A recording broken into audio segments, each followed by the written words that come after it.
वळूयात पुढच्या बातमीकडे। जैन बोर्डिंग जमिनीचा व्यवहार संशयास्पद असल्याचं रवींद्र धंगेकरांनी म्हटलंय। मुरलीधर मोहोळ यांनी मंत्रिपदाचा राजीनामा द्यावा अशी ही मागणी धंगेकरांची आहे। तर रवींद्र धंगेकरांनी मुरलीधर मोहोळ यांच्या राजीनाम्याची ही मागणी केल्याचं आपण पाहतोय।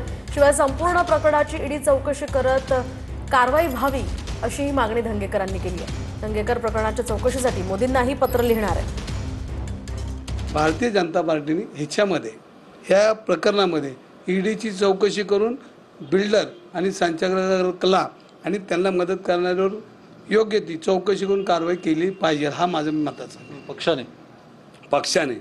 आणि दुसरी गोष्ट, मी मोदी साहेबांना पत्र देणार आहे, यावरात कसून चौकशी करा।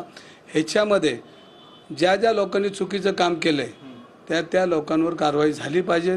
आणि यांनी पहिला राजीनामा दिला पाहिजे केंद्रीय मंत्रिपदाचा, आपल्या मंत्रिपदाचा, आणि त्यांनी समोर चौकशीला गेलं पाहिजे आणि दूध का दूध पाणी का पाणी केलं पाहिजे। आणि हे सगळं खोटं आहे। ह्याच्यामध्ये जैन विद्यार्थ्यांवर ज्या पद्धतीने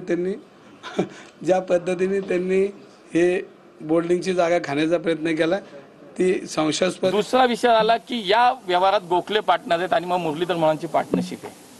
मी आपल्याला सांगतो, या दोन्ही LLPच्या राजीनामा देऊन मी 25 नोव्हेंबर 2024 ला मी कागदही दाखवतो आपल्याला। आणि दुसरं जे आहे, दोन्ही 25 नोव्हेंबर 2024 ला मी ह्या दोन्ही LLP मधनं बाहेर पडलो, त्याचं हे ऑफिशियल डॉक्युमेंट मी आपल्याला दाखवतो।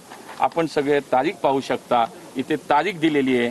या दोन्ही LLP मधनं मी बाहेर पडलो नोव्हेंबर 2024। आज मला सांगा, पुण्यात कुठं रेट आहे हो?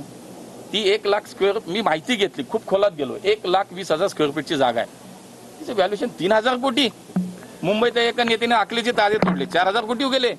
अरे बाबा, पुण्यात 20,000 सगळ्यात मोकळ्या जागेचा 20,000 पर स्क्वेअर फूटच्या रेट पेक्षा हायएस्ट रेट पुण्यात नाही, कुठंच नाहीये।